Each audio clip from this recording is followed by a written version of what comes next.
الحمد لله رب العالمين والصلاة والسلام على سيد المرسلين اما بعد فاعوذ بالله من الشیطان الرجیم بسم اللہ الرحمن الرحیم۔ آقا کا مہینہ، عاشق درود و سلام کا مقام۔ حضرت سیدنا شیخ ابو بکر شبلی علیہ رحمت اللہ الولی ایک روز بغداد معلیٰ کے جید عالم حضرت سیدنا ابو بکر بن مجاہد علیہ رحمت اللہ الواحد کے پاس تشریف لائے۔ انہوں نے فوراً کھڑے ہو کر ان کو گلے لگا لیا اور پیشانی چوم کر بڑی تعظیم کے ساتھ اپنے پاس بٹھایا۔ حاضرین نے عرض کی، یا سیدی، آپ اور اہل بغداد آج تک انہیں دیوانہ کہتے رہے ہیں، مگر آج ان کی اس قدر تعظیم کیوں؟ جواب دیا، میں نے یوں ہی ایسا نہیں کیا۔ الحمدللہ آج رات میں نے خواب میں یہ ایمان افروز منظر دیکھا کہ حضرت سیدنا ابو بکر شبلی علیہ رحمت اللہ الولی بارگاہ رسالت میں حاضر ہوئے تو سرکار دو عالم نور مجسم شاہ بنی آدم صلی اللہ تعالی علیہ وآلہ وسلم نے کھڑے ہو کر ان کو سینے سے لگا لیا اور پیشانی کو بوسہ دے کر اپنے پہلو میں بٹھا لیا۔ میں نے عرض کی، یا رسول اللہ صلی اللہ تعالی علیہ وآلہ وسلم، شبلی پر اس قدر شفقت کی وجہ؟ اللہ عز و جل کے محبوب دانائے غیوب منزہ عن العیوب صلی اللہ تعالی علیہ وآلہ وسلم نے غیب کی خبر دیتے ہوئے فرمایا کہ یہ ہر نماز کے بعد یہ آیت پڑھتا ہے، لقد جاءکم رسول من انفسکم عزیز علیہ ما عنتم حریص علیکم بالمؤمنین رؤوف رحیم۔ اور اس کے بعد مجھ پر درود پڑھتا ہے، صلو علی الحبیب صلی اللہ تعالی علی محمد۔ آقا کا مہینہ، رسول اکرم نور مجسم صلی اللہ تعالی علیہ وآلہ وسلم کا شعبان المعظم کے بارے میں فرمان مکرم ہے، شعبان میرا مہینہ ہے اور رمضان اللہ کا مہینہ ہے۔ شعبان کے 5 حروف کی بہاریں، سبحان اللہ عز و جل۔ ماہ شعبان المعظم کی عظمتوں پر قربان، اس کی فضیلت کے لیے اتنا ہی کافی ہے کہ ہمارے میٹھے میٹھے آقا مکی مدنی مصطفیٰ صلی اللہ تعالی علیہ وآلہ وسلم نے اسے میرا مہینہ فرمایا۔ سرکار غوث اعظم شیخ عبد القادر جیلانی حنبلی علیہ رحمت اللہ الولی لفظ شعبان کے 5 حروف شین، عین، با، الف، نون کے متعلق نقل فرماتے ہیں۔ شین سے مراد شرف یعنی بزرگی، عین سے مراد علو یعنی بلندی، با سے مراد بر یعنی احسان، الف سے مراد الفت اور نون سے مراد نور ہے۔ تو یہ تمام چیزیں اللہ تعالی اپنے بندوں کو اس مہینے میں عطا فرماتا ہے۔ یہ وہ مہینہ ہے جس میں نیکیوں کے دروازے کھول دیے جاتے ہیں، برکتوں کا نزول ہوتا ہے، خطائیں مٹا دی جاتی ہیں اور گناہوں کا کفارہ ادا کیا جاتا ہے، اور خیر البریہ سید الورا جناب محمد مصطفیٰ صلی اللہ تعالی علیہ وآلہ وسلم پر درود پاک کی کثرت کی جاتی ہے، اور یہ نبی مختار صلی اللہ تعالی علیہ وآلہ وسلم پر درود بھیجنے کا مہینہ ہے۔ صحابہ کرام علیہم رضوان کا جذبہ، حضرت سیدنا انس بن مالک رضی اللہ تعالیٰ عنہ فرماتے ہیں، ماہ شعبان کا چاند نظر آتے ہی صحابہ کرام علیہم رضوان تلاوت قرآن پاک کی طرف خوب متوجہ ہو جاتے، اپنے اموال کی زکوٰۃ نکالتے تاکہ غرباء و مساکین مسلمان ماہ رمضان کے روزوں کے لیے تیاری کر سکیں۔ حکام قیدیوں کو طلب کر کے جس پر حد یعنی شرعی سزا جاری کرنا ہوتی اس پر حد قائم کرتے، بقیہ میں سے جن کو مناسب ہوتا انہیں آزاد کر دیتے، تاجر اپنے قرضے ادا کر دیتے، دوسروں سے اپنے قرضے وصول کر لیتے، یوں ماہ رمضان مبارک سے قبل ہی اپنے آپ کو فارغ کر لیتے، اور رمضان شریف کا چاند نظر آتے ہی غسل کر کے بعض حضرات اعتکاف میں بیٹھ جاتے۔ موجودہ مسلمانوں کا جذبہ، سبحان اللہ عز و جل، پہلے کے مسلمانوں کو عبادت کا کس قدر ذوق ہوتا تھا، مگر افسوس آج کل کے مسلمانوں کو زیادہ تر حصول مال ہی کا شوق ہے۔ پہلے کے مدنی سوچ رکھنے والے مسلمان متبرک ایام یعنی برکت والے دنوں میں رب الانام عز و جل کی زیادہ سے زیادہ عبادت کر کے اس کا قرب حاصل کرنے کی کوششیں کرتے تھے، اور آج کل کے مسلمان مبارک دنوں خصوصاً ماہ رمضان مبارک میں دنیا کی ذلیل دولت کمانے کی نئی نئی ترکیبیں سوچتے ہیں۔ اللہ عز و جل اپنے بندوں پر مہربان ہو کر نیکیوں کا اجر و ثواب خوب بڑھا دیتا ہے، لیکن دنیا کی دولت سے محبت کرنے والے لوگ رمضان مبارک میں اپنی چیزوں کا بھاؤ بڑھا کر غریب مسلمانوں کی پریشانیوں میں اضافہ کر دیتے ہیں۔ 100 کروڑ افسوس، خیر خواہی مسلمین کا جذبہ دم توڑتا نظر آ رہا ہے۔ اے خاصان رسول، وقت دعا ہے، امت پہ تیری آ کے عجب وقت پڑا ہے۔ جو دین بڑی شان سے نکلا تھا وطن سے، پردیس میں وہ آج غریب الغربا ہے۔ فریاد ہے اے کشتی امت کے نگہباں، بیڑا یہ تباہی کے قریب آن لگا ہے۔ صلو علی الحبیب صلی اللہ تعالی علی محمد۔ نفل روزوں کا پسندیدہ مہینہ۔ میٹھے میٹھے اسلامی بھائیوں، ہمارے دلوں کے چین سرور کونین صلی اللہ تعالی علیہ وآلہ وسلم ماہ شعبان میں کثرت سے روزے رکھنا پسند فرماتے۔ چنانچہ حضرت سیدنا عبداللہ بن ابی قیس رضی اللہ تعالی عنہ سے مروی ہے کہ انہوں نے ام المومنین سیدتنا عائشہ صدیقہ رضی اللہ تعالی عنہا کو فرماتے سنا، انبیاء کے سرتاج صاحب معراج صلی اللہ تعالی علیہ وآلہ وسلم کا پسندیدہ مہینہ شعبان المعظم تھا کہ اس میں روزے رکھا کرتے، پھر اسے رمضان مبارک سے ملا دیتے۔ لوگ اس سے غافل ہیں۔ حضرت سیدنا اسامہ بن زید رضی اللہ تعالیٰ عنہ فرماتے ہیں، میں نے عرض کی یا رسول اللہ صلی اللہ تعالیٰ علیہ وآلہ وسلم، میں دیکھتا ہوں کہ جس طرح آپ صلی اللہ تعالیٰ علیہ وآلہ وسلم شعبان میں روزے رکھتے ہیں، اس طرح کسی بھی مہینے میں نہیں رکھتے۔ فرمایا رجب اور رمضان کے بیچ میں یہ مہینہ ہے، لوگ اس سے غافل ہیں۔ اس میں لوگوں کے اعمال اللہ رب العالمین عز و جل کی طرف اٹھائے جاتے ہیں، اور مجھے یہ محبوب ہے کہ میرا عمل اس حال میں اٹھایا جائے کہ میں روزہ دار ہوں۔ مرنے والوں کی فہرست بنانے کا مہینہ۔ حضرت سیدتنا عائشہ صدیقہ رضی اللہ تعالی عنہا فرماتی ہیں، تاجدار رسالت صلی اللہ تعالی علیہ وآلہ وسلم پورے شعبان کے روزے رکھا کرتے تھے۔ فرماتی ہیں کہ میں نے عرض کی یا رسول اللہ صلی اللہ تعالی علیہ وآلہ وسلم، کیا سب مہینوں میں آپ صلی اللہ تعالی علیہ وآلہ وسلم کے نزدیک زیادہ پسندیدہ شعبان کے روزے رکھنا ہے؟ تو محبوب رب العباد صلی اللہ تعالی علیہ وآلہ وسلم نے ارشاد فرمایا، اللہ عز و جل اس سال مرنے والی ہر جان کو لکھ دیتا ہے، اور مجھے یہ پسند ہے کہ میرا وقت رخصت آئے اور میں روزہ دار ہوں۔ آقا شعبان کے اکثر روزے رکھتے تھے۔ بخاری شریف میں ہے، حضرت سیدتنا عائشہ صدیقہ رضی اللہ تعالی عنہا فرماتی ہیں کہ رسول اللہ صلی اللہ تعالی علیہ وآلہ وسلم شعبان سے زیادہ کسی مہینے میں روزے نہ رکھا کرتے، بلکہ پورے شعبان ہی کے روزے رکھ لیا کرتے تھے، اور فرمایا کرتے اپنی استطاعت کے مطابق عمل کرو کہ اللہ عز و جل اس وقت تک اپنا فضل نہیں روکتا جب تک تم اکتا نہ جاؤ۔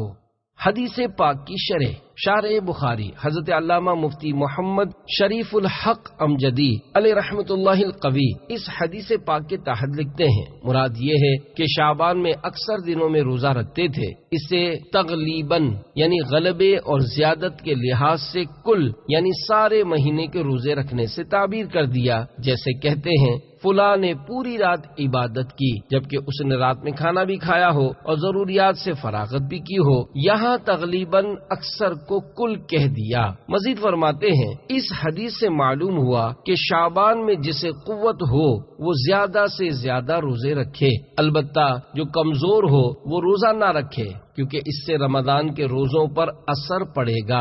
یہی محمل یعنی مراد و مقصد ہے ان احادیث کا جن میں فرمایا گیا کہ نصف یعنی آدھے شعبان کے بعد روزہ نہ رکھو۔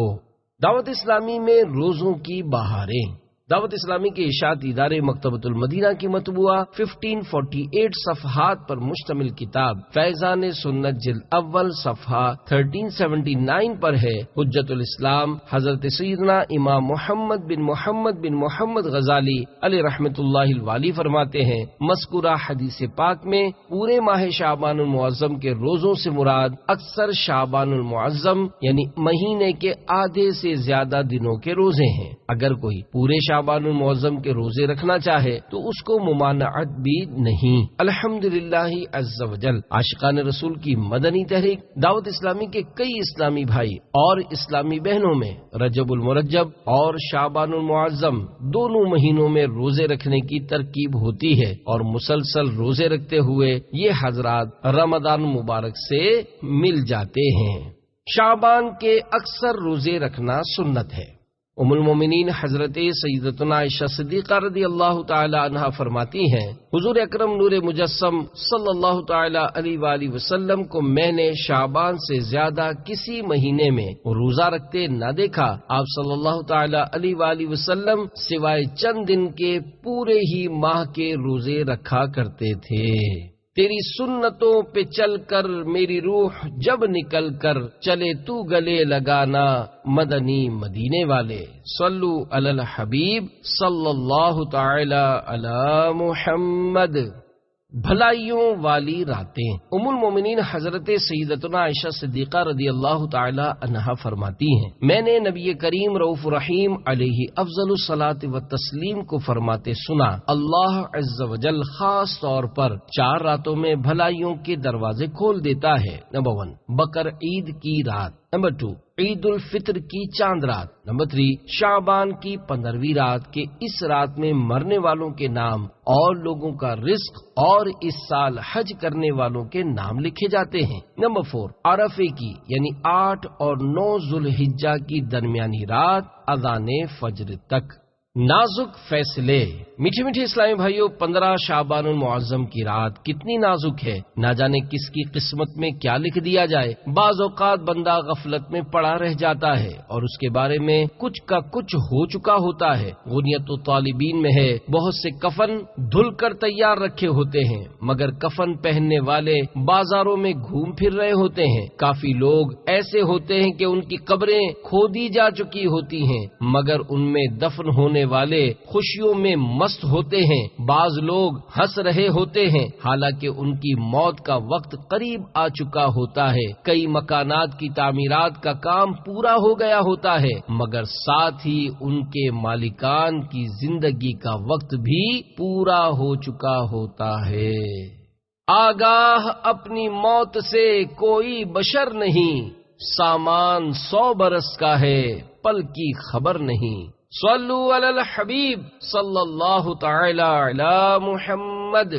ڈھیروں گناہ گاروں کی مغفرت ہوتی ہے مگر حضرت سیدتنا عائشہ صدیقہ رضی اللہ تعالی عنہا سے روایت ہے، حضور سراپا نور فیض گنجور صلی اللہ تعالی علیہ وآلہ وسلم نے فرمایا، میرے پاس جبریل علیہ السلام آئے اور کہا شعبان کی 15ویں رات ہے، اس میں اللہ تعالی جہنم سے اتنوں کو آزاد فرماتا ہے جتنے بنی کلب کی بکریوں کے بال ہیں، مگر کافر اور عداوت والے اور رشتہ کاٹنے والے اور کپڑا لٹکانے والے اور والدین کی نافرمانی کرنے والے اور شراب کے عادی کی طرف نظر رحمت نہیں فرماتا۔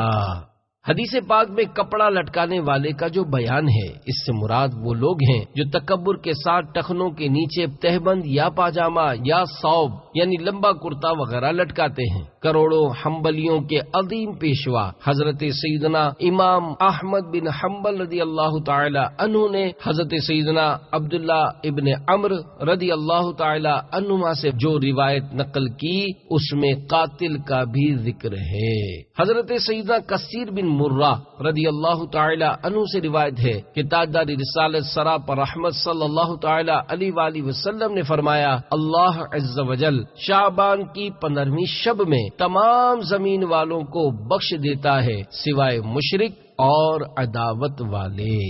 حضرت داؤد علیہ السلام کی دعا، امیر المومنین حضرت مولا مشکل کشا سیدنا علی المرتضی شیر خدا کرم اللہ تعالی وجہہ الکریم شعبان المعظم کی 15ویں رات یعنی شب براءت میں اکثر باہر تشریف لاتے. ایک بار اسی طرح شب براءت میں باہر تشریف لائے اور آسمان کی طرف نظر اٹھا کر فرمایا. ایک مرتبہ اللہ تعالی کے نبی حضرت سیدنا داؤد علی نبینا وعلیہ الصلوۃ والسلام نے شعبان کی 15ویں رات آسمان کی طرف نگاہ اٹھائی اور فرمایا یہ وہ وقت ہے کہ اس وقت میں جس شخص نے جو بھی دعا اللہ تعالی سے مانگی اس کی دعا اللہ عز و جل نے قبول فرمائی، اور جس نے مغفرت طلب کی اللہ عز و جل نے اس کی مغفرت فرما دی، بشرط یہ کہ دعا کرنے والا اشار یعنی ظلمن ٹیکس لینے والا، جادوگر، کاہن اور باجا بجانے والا نہ ہو. پھر یہ دعا کی اللہم رب داؤد اغفر لمن دعاک فی هذه اللیلۃ او استغفرک فیہا، یعنی اے اللہ عز و جل، اے داؤد کے پروردگار جو اس رات میں تجھ سے دعا کرے یا مغفرت طلب کرے تو اس کو بخش دے.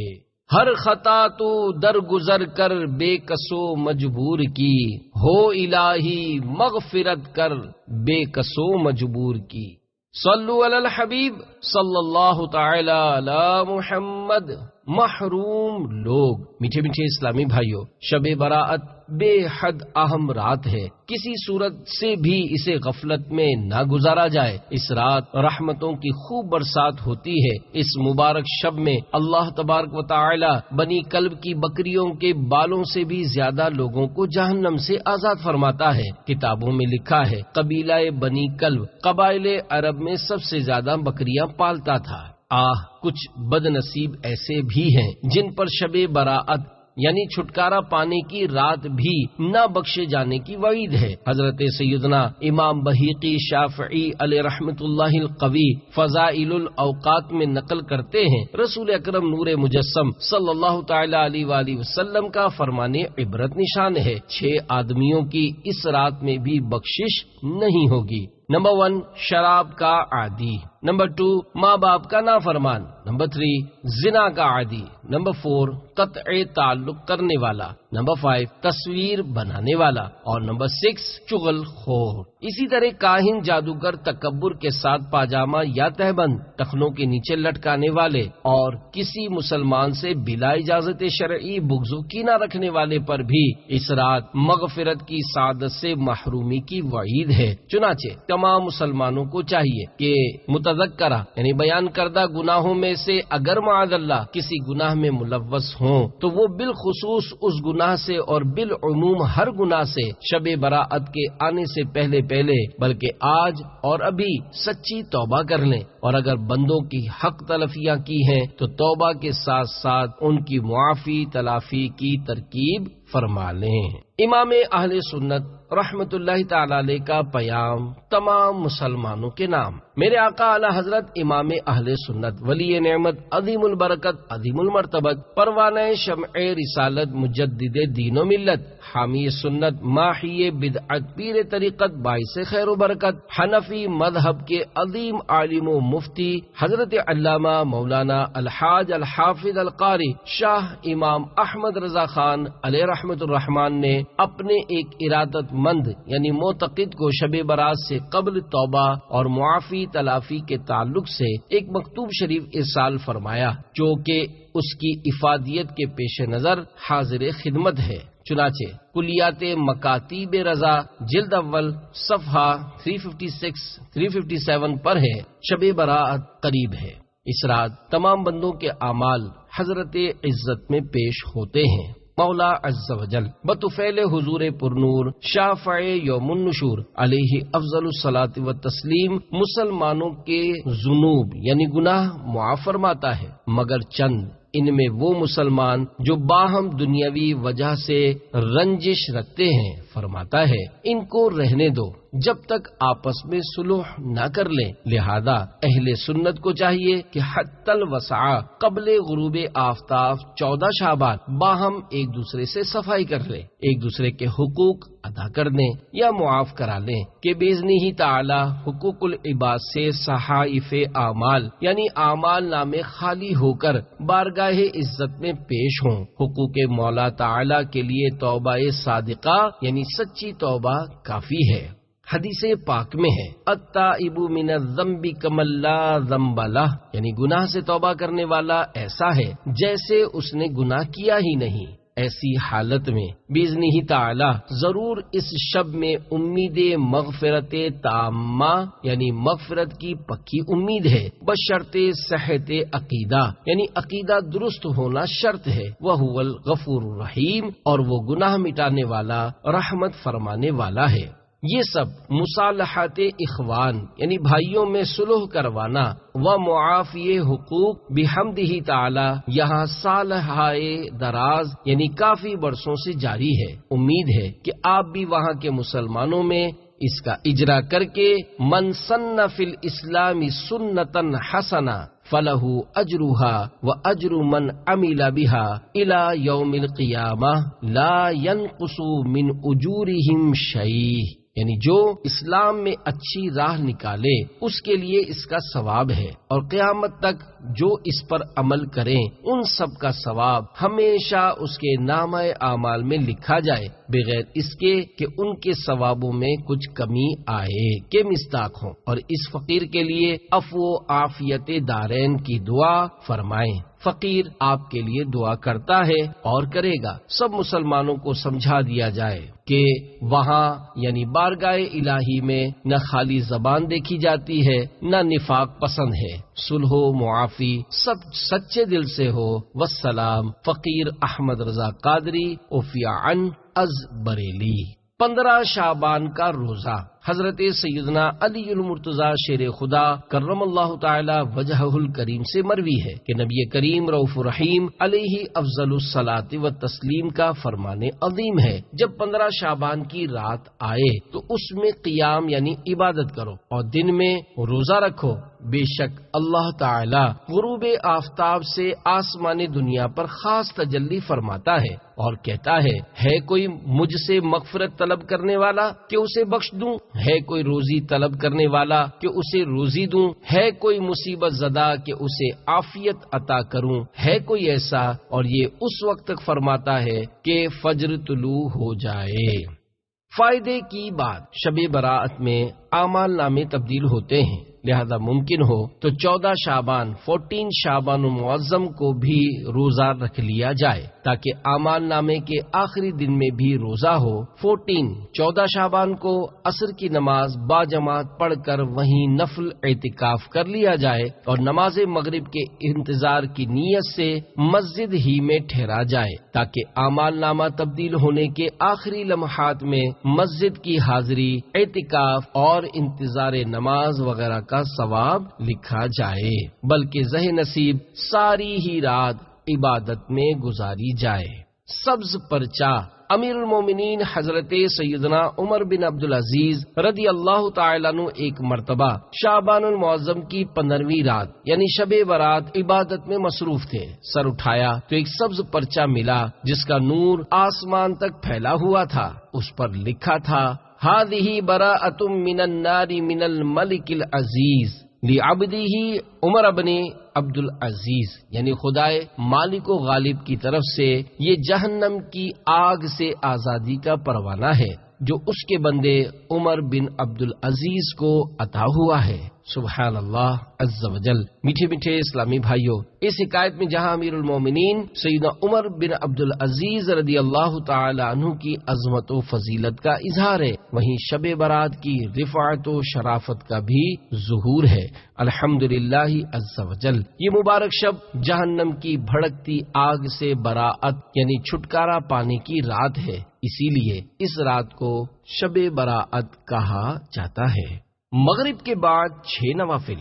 معمولات اولیاء کرام رحمہم اللہ السلام سے ہے کہ مغرب کے فرض و سنت وغیرہ کے بعد 6 رکعت نفل 2 رکعت کر کے ادا کیے جائیں۔ پہلی 2 رکعتوں سے پہلے یہ نیت کیجیے، یا اللہ عز و جل ان 2 رکعتوں کی برکت سے مجھے درازی عمر بالخیر عطا فرما۔ دوسری 2 رکعتوں میں یہ نیت فرمائیے، یا اللہ عز و جل ان 2 رکعتوں کی برکت سے بلاؤں سے میری حفاظت فرما۔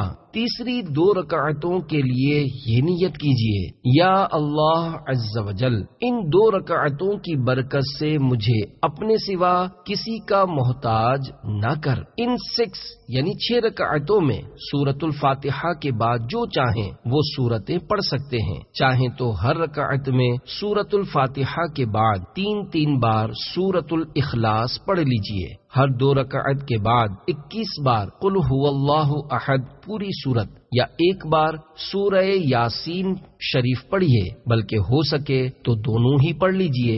یہ بھی ہو سکتا ہے کہ کوئی ایک اسلامی بھائی بلند آواز سے یاسین شریف پڑھیں اور دوسرے خاموشی سے خوب کان لگا کر سنیں۔ اس میں یہ خیال رہے کہ سننے والا اس دوران زبان سے یاسین شریف بلکہ کچھ بھی نہ پڑھے۔ اور یہ مسئلہ خوب یاد رکھیے کہ جب قرآن کریم بلند آواز سے پڑھا جائے تو جو لوگ سننے کے لیے حاضر ہیں ان پر فرض عین ہے کہ چپ چاپ خوب کان لگا کر سنیں۔ انشاءاللہ عز و جل رات شروع ہوتے ہی ثواب کا انبار لگ جائے گا۔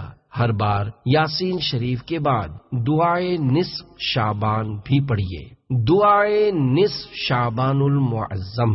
الحمدللہ رب العالمین والصلاة والسلام علی سید المرسلین، اما بعد فاعوذ باللہ من الشیطان الرجیم، بسم اللہ الرحمن الرحیم۔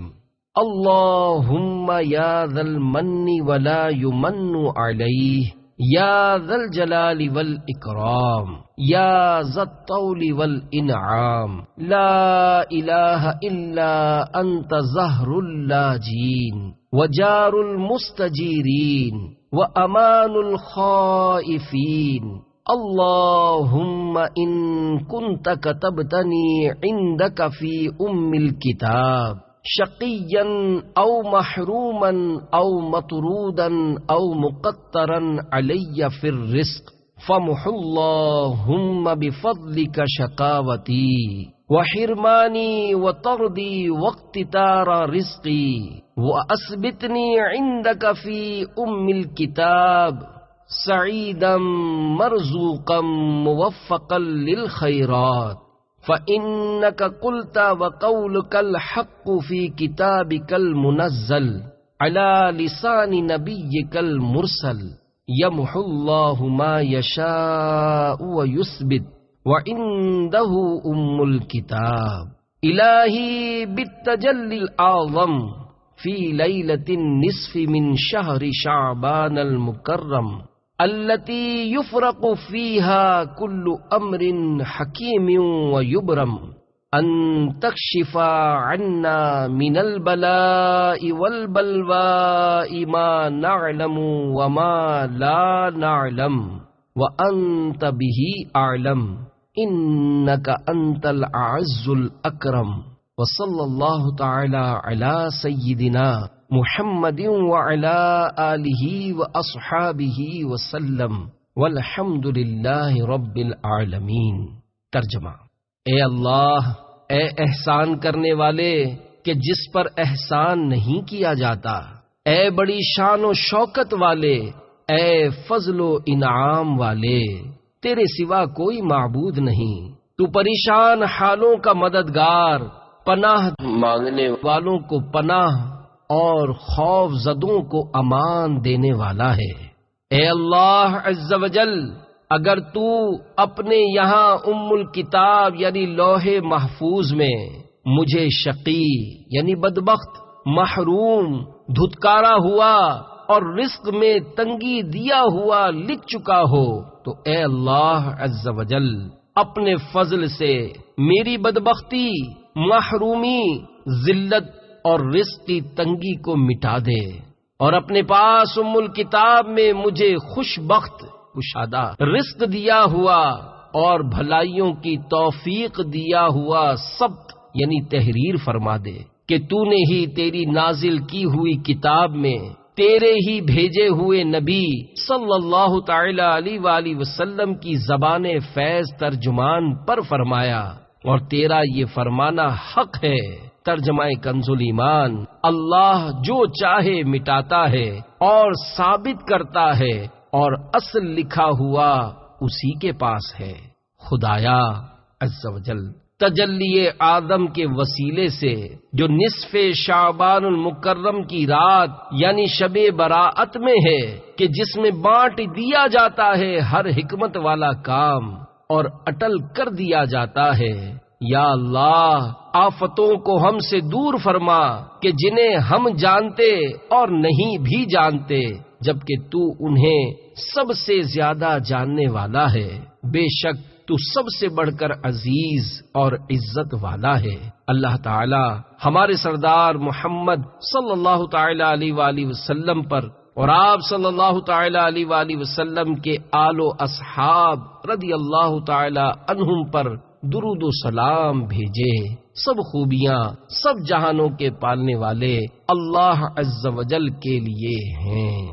سگے مدینہ عفیہ عنہ کی مدنی التجائیں۔ الحمدللہ عز و جل سگے مدینہ عفیہ عنہ کا سالہ سال سے شب براءت میں بیان کردہ طریقے کے مطابق 6 نوافل و تلاوت وغیرہ کا معمول ہے۔ مغرب کے بعد کی جانے والی یہ عبادت نفل ہے، فرض و واجب نہیں، اور نماز مغرب کے بعد نوافل و تلاوت کی شریعت میں کہیں ممانعت بھی نہیں۔ حضرت علامہ ابن رجب حنبلی علیہ رحمت اللہ القوی لکھتے ہیں، اہل شام میں سے جلیل القدر تابعین مثلا حضرت سیدنا خالد بن معدان، حضرت سیدنا مکحول، حضرت سیدنا لقمان بن عامر رحمہم اللہ تعالی وغیرہ شب برات کی بہت تعظیم کرتے تھے اور اس میں خوب عبادت بجا لاتے۔ انہی سے دیگر مسلمانوں نے اس مبارک رات کی تعظیم سیکھی۔ فقہ حنفی کی معتبر کتاب در مختار میں ہے، شب براءت میں شب بیداری کر کے عبادت کرنا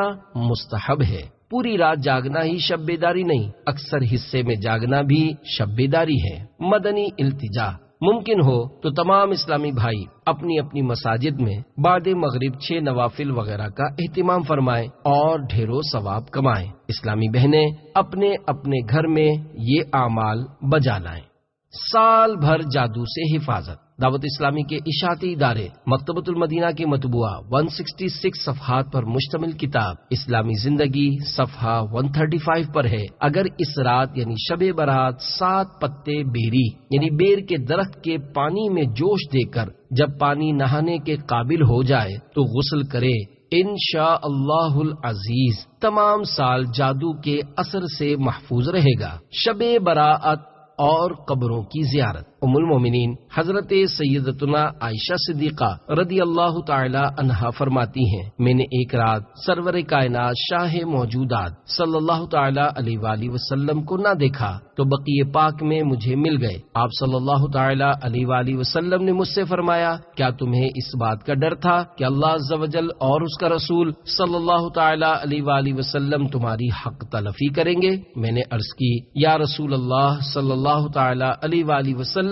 میں نے خیال کیا تھا کہ شاید آپ ازواج مطہرات میں سے کسی کے پاس تشریف لے گئے ہوں گے۔ تو فرمایا، بے شک اللہ تعالی شعبان کی 15ویں رات آسمان دنیا پر تجلی فرماتا ہے، پس قبیلہ بنی کلب کی بکریوں کے بالوں سے بھی زیادہ گناہ گاروں کو بخش دیتا ہے۔ آتش بازی کا موجد کون؟ میٹھے میٹھے اسلامی بھائیوں، الحمدللہ عز و جل شب براءت جہنم کی آگ سے براءت یعنی چھٹکارا پانے کی رات ہے، مگر 100 کروڑ افسوس مسلمانوں کی ایک تعداد آگ سے چھٹکارا حاصل کرنے کے بجائے خود پیسے خرچ کر کے اپنے لیے آگ یعنی آتش بازی کا سامان خریدتی اور خوب پٹاخے وغیرہ چھوڑ کر اس مقدس رات کا تقدس پامال کرتی ہے۔ مفسر شہیر حکیم الامت حضرت مفتی احمد یار خان علیہ رحمت الحنان اپنی مختصر کتاب اسلامی زندگی میں فرماتے ہیں، اس رات کو گناہ میں گزارنا بڑی محرومی کی بات ہے۔ آتش بازی کے متعلق مشہور یہ ہے کہ یہ نمرود بادشاہ نے ایجاد کی، جبکہ اس نے حضرت سیدنا ابراہیم خلیل اللہ علی نبینا علیہ الصلوۃ والسلام کو آگ میں ڈالا اور آگ گلزار ہو گئی، تو اس کے آدمیوں نے آگ کے انار بھر کر ان میں آگ لگا کر حضرت سیدنا ابراہیم خلیل اللہ علی نبینا علیہ الصلوۃ والسلام کی طرف پھینکے۔ شب براءت کی مروجہ آتش بازی حرام ہے۔ افسوس، شب براءت میں آتش بازی کی ناپاک رسم اب مسلمانوں کے اندر زور پکڑتی جا رہی ہے۔ اسلامی زندگی میں ہے، مسلمانوں کا لاکھوں روپیہ سالانہ اس رسم میں برباد ہو جاتا ہے، اور ہر سال خبریں آتی ہیں کہ فلاں جگہ سے اتنے گھر آتش بازی سے جل گئے اور اتنے آدمی جل کر مر گئے۔ اس میں جان کا خطرہ، مال کی بربادی اور مکانوں میں آگ لگنے کا اندیشہ ہے۔ نیز اپنے مال میں اپنے ہاتھ سے آگ لگانا اور پھر خدا تعالی کی نافرمانی کا وبال سر پر ڈالنا ہے۔ خدا عز و جل کے لیے اس بےہودہ اور حرام کام سے بچو، اپنے بچوں اور قرابت داروں کو روکو۔ جہاں آوارہ بچے یہ کھیل کھیل رہے ہوں وہاں تماشا دیکھنے کے لیے بھی نہ جاؤ۔ شب برات کی مروجہ آتش بازی کا چھوڑنا بلا شک اسراف اور فضول خرچی ہے، لہذا اس کا ناجائز و حرام ہونا اور اسی طرح آتش بازی کا بنانا اور بیچنا خریدنا سب شرعن ممنوع ہے۔ میرے آقا اعلی حضرت امام اہل سنت مولانا شاہ امام احمد رضا خان علیہ رحمت الرحمان فرماتے ہیں، آتش بازی جس طرح شادیوں اور شب براءت میں رائج ہے بے شک حرام اور پورا جرم ہے کہ اس میں تضییع مال یعنی مال کا ضائع کرنا ہے۔ آتش بازی کی جائز صورتیں۔ شب برات میں جو آتش بازی چھوڑی جاتی ہے اس کا مقصد کھیل کود اور تفریح ہوتا ہے، لہذا یہ گناہ حرام اور جہنم میں لے جانے والا کام ہے۔ البتہ اس کی بعض جائز صورتیں بھی ہیں، جیسا کہ بارگاہ اعلی حضرت رحمت اللہ تعالی علیہ میں سوال ہوا، کیا فرماتے ہیں علماء دین اس مسئلے میں کہ آتش بازی بنانا اور چھوڑنا حرام ہے یا نہیں؟ الجواب، ممنوع گناہ ہے، مگر جو صورت خاصہ لہو و لعب اور تبذیر و اسراف سے خالی ہو، یعنی ان مخصوص صورتوں میں جائز ہے جو کھیل کود اور فضول خرچی سے خالی ہو، جیسے اعلان ہلال یعنی چاند نظر آنے کا اعلان، یا جنگل میں یا وقت حاجت شہر میں بھی دفع جانوران موذی یعنی ایذا دینے والے جانوروں کو بھگانے کے لیے، یا کھیت یا میوے کے درختوں سے جانوروں اور پرندوں کے بھگانے اڑانے کو ناڑیاں پٹاخے تومڑیاں چھوڑنا۔ تجھ کو شعبان معظم کا خدایا واسطہ، بخش دے رب محمد تو میری ہر ایک خطا۔ صلو علی الحبیب صلی اللہ تعالی علی محمد۔ شب برات میں عبادت کا جذبہ بڑھانے، اس مقدس رات میں خود کو آتش بازی اور دیگر گناہوں سے بچانے، نیز اپنے آپ کو با کردار مسلمان بنانے کے لیے عاشقان رسول کی مدنی تحریک دعوت اسلامی کے مدنی ماحول سے ہر دم وابستہ رہیے۔ ہر ماہ کم از کم 3 دن کے لیے عاشقان رسول کے ہمراہ مدنی قافلے میں سنتوں بھرا سفر اختیار کیجیے اور مدنی انعامات کے مطابق زندگی گزارنے کی کوشش فرمائیے۔ آپ کی ترغیب و تحریض کے لیے 2 مدنی بہاریں پیش کی جاتی ہیں۔ نمبر 1، شب براءت کے اجتماع سے میرا دل چوٹ کھا گیا۔ مرکز الاولیاء لاہور کے ایک اسلامی بھائی کی تحریر کا لب لباب ہے۔ عاشقان رسول کی مدنی تحریک دعوت اسلامی کے مدنی ماحول سے وابستہ ہونے سے پہلے معاذ اللہ عز و جل زیادہ تر بد مذہبوں کی صحبت میں رہنے کے بہت بڑے گناہ کے ساتھ ساتھ دیگر طرح طرح کے گناہوں کی خوفناک دلدل میں بھی پھنسا ہوا تھا۔ 100 کروڑ افسوس کہ شب و روز فلمیں ڈرامے دیکھنا، فحاشی کے اڈوں کے پھیرے لگانا میرے نزدیک معاذ اللہ عز و جل قابل فخر کام تھا۔ میری گناہوں بھری خزاں رسیدہ شام کے اختتام اور نیکیوں بھری صبح بہارا کے آغاز کے اسباب یوں بنے کہ ایک اسلامی بھائی کی انفرادی کوشش کی برکت سے مجھے ہجراوال میں شب برات کے سلسلے میں ہونے والے سنت و بھرے اجتماع میں شرکت کی سعادت نصیب ہو گئی۔ مبلغ دعوت اسلامی کا بیان اس قدر پرسوز اور رقت انگیز تھا کہ میں اپنے گناہوں پر ندامت سے پانی پانی ہو گیا۔ اللہ عز و جل کی ناراضی کا کچھ ایسا خوف طاری ہوا کہ میری آنکھوں سے آنسوؤں کے دھارے بہ نکلے۔ اجتماع کے اختتام پر ہمارے علاقے کے مدنی قافلہ ذمہ دار اسلامی بھائی نے مجھ سے ملاقات فرمائی اور مجھے 3 دن کے مدنی قافلے میں سفر کی ترغیب دی۔ کیونکہ دل چوٹ کھا چکا تھا، لہذا میں ان کی انفرادی کوشش کے نتیجے میں مدنی قافلے کا مسافر بن گیا۔ مدنی قافلے کے اندر عاشقان رسول کی شفقتوں بھری صحبت میں رہ کر بے شمار سنتیں سیکھنے کی سعادت حاصل ہوئی۔ الحمدللہ عز و جل میں نے اپنے سابقہ تمام گناہوں سے توبہ کر لی۔ جب رمضان مبارک کی تشریف آوری ہوئی تو میں نے عاشقان رسول کے ساتھ آخری عشرے کے اعتکاف کی سعادت حاصل کی۔ اس اعتکاف میں 27ویں شب ایک خوش نصیب اسلامی بھائی کو الحمدللہ عز و جل سرکار دو عالم نور مجسم صلی اللہ تعالی علیہ وآلہ وسلم کی زیارت نصیب ہوئی۔ اس بات نے میرے دل میں دعوت اسلامی کی محبت کو مزید 12 چاند لگا دیے اور میں مکمل طور پر دعوت اسلامی کے مدنی ماحول سے وابستہ ہو گیا۔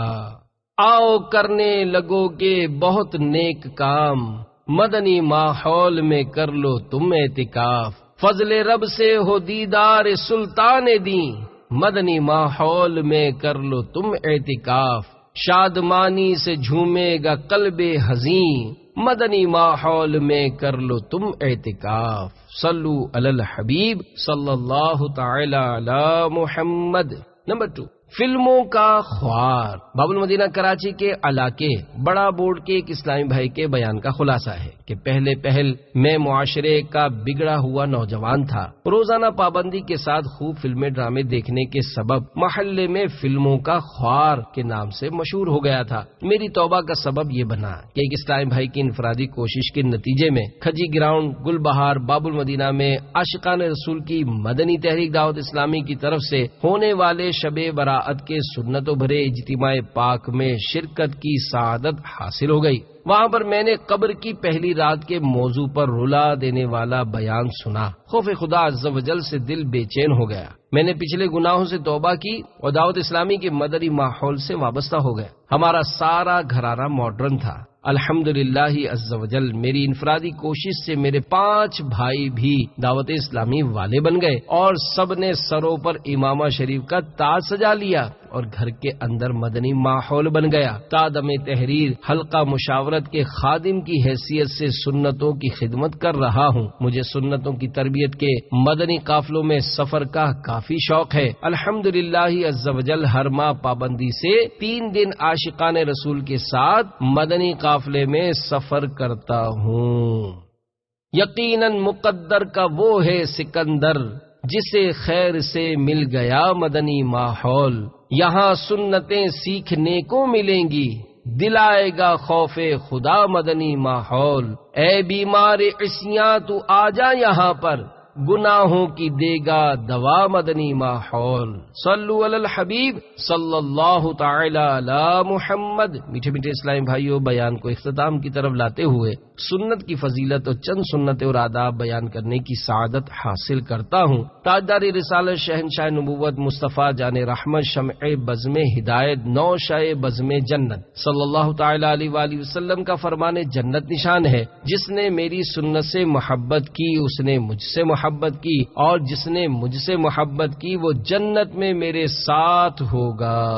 سینہ تیری سنت کا مدینہ بنے آقا، جنت میں پڑوسی مجھے تم اپنا بنانا۔ صلو علی الحبیب صلی اللہ تعالی علی محمد۔ شعبان المعظم کے 11 حروف کی نسبت سے قبرستان کی حاضری کے 11 مدنی پھول۔ نمبر 1، نبی کریم رؤوف الرحیم علیہ افضل الصلاۃ و تسلیم کا فرمان عظیم ہے، میں نے تم کو زیارت قبور سے منع کیا تھا، اب تم قبروں کی زیارت کرو کہ وہ دنیا میں بے رغبتی کا سبب ہے اور آخرت کی یاد دلاتی ہے۔ نمبر 2، ولی اللہ کے مزار شریف یا کسی بھی مسلمان کی قبر کی زیارت کو جانا چاہے تو مستحب یہ ہے کہ پہلے اپنے مکان پر غیر مکروہ وقت میں 2 رکعت نفل پڑھے، ہر رکعت میں سورۃ الفاتحہ کے بعد 1 بار آیت الکرسی اور 3 بار سورۃ الاخلاص پڑھے، اور اس نماز کا ثواب صاحب قبر کو پہنچائے۔ اللہ تعالیٰ اس فوت شدہ بندے کی قبر میں نور پیدا کرے گا اور اس ثواب پہنچانے والے شخص کو بہت زیادہ ثواب عطا فرمائے گا۔ نمبر 3، مزار شریف یا قبر کی زیارت کے لیے جاتے ہوئے راستے میں فضول باتوں میں مشغول نہ ہو۔ نمبر 4، قبرستان میں اس عام راستے سے جائے جہاں ماضی میں کبھی بھی مسلمانوں کی قبریں نہ تھیں، جو راستہ نیا بنا ہوا ہو اس پر نہ چلے۔ رد المحتار میں ہے، قبرستان میں قبریں پاٹ کر جو نیا راستہ نکالا گیا ہو اس پر چلنا حرام ہے، بلکہ نئے راستے کا صرف گمان غالب ہو تب بھی اس پر چلنا ناجائز و گناہ ہے۔ نمبر 5، کئی مزارات اولیاء پر زائرین کی سہولت کی خاطر مسلمانوں کی قبریں مسمار کر کے یعنی توڑ پھوڑ کر فرش بنا دیا گیا ہے۔ ایسے فرش پر لیٹنا، چلنا، کھڑا ہونا، تلاوت اور ذکر و اذکار کے لیے بیٹھنا وغیرہ حرام ہے، دور ہی سے فاتحہ پڑھ لیجئے۔ نمبر 6، زیارت قبر میت کے مواجہ میں یعنی چہرے کے سامنے کھڑے ہو کر ہو اور اس یعنی قبر والے کی پائنتی یعنی قدموں کی طرف سے جائے کہ اس کی نگاہ کے سامنے ہو، سرہانے سے نہ آئے کہ اسے سر اٹھا کر دیکھنا پڑے۔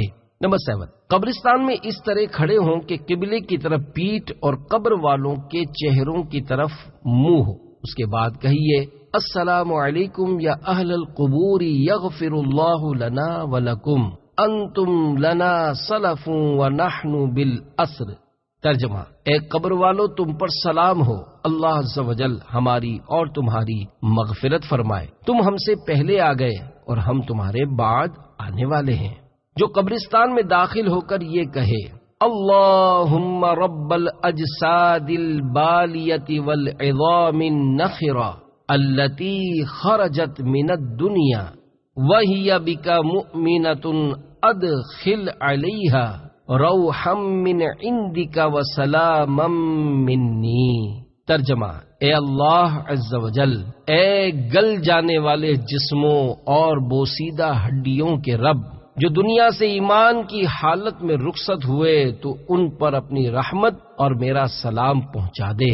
تو حضرت سیدنا آدم علیہ السلام سے لے کر اس وقت تک جتنے مومن فوت ہوئے سب اس یعنی دعا پڑھنے والے کے لیے دعائے مغفرت کریں گے۔ نمبر 9، شفیع مجرمان صلی اللہ تعالی علیہ وآلہ وسلم کا فرمان شفاعت نشان ہے۔ جو شخص قبرستان میں داخل ہوا پھر اس نے سورۃ الفاتحہ، سورۃ الاخلاص اور سورۃ التکاثر پڑھی، پھر یہ دعا مانگی یا اللہ عز و جل میں نے جو کچھ قرآن پڑھا اس کا ثواب اس قبرستان کے مومن مردوں اور مومن عورتوں کو پہنچا تو وہ تمام مومن قیامت کے روز اس یعنی ایصال ثواب کرنے والے کے سفارشی ہوں گے۔ حدیث پاک میں ہے جو 11 بار سورۃ الاخلاص پڑھ کر اس کا ثواب مردوں کو پہنچائے تو مردوں کی گنتی کے برابر اسے یعنی ایصال ثواب کرنے والے کو ثواب ملے گا۔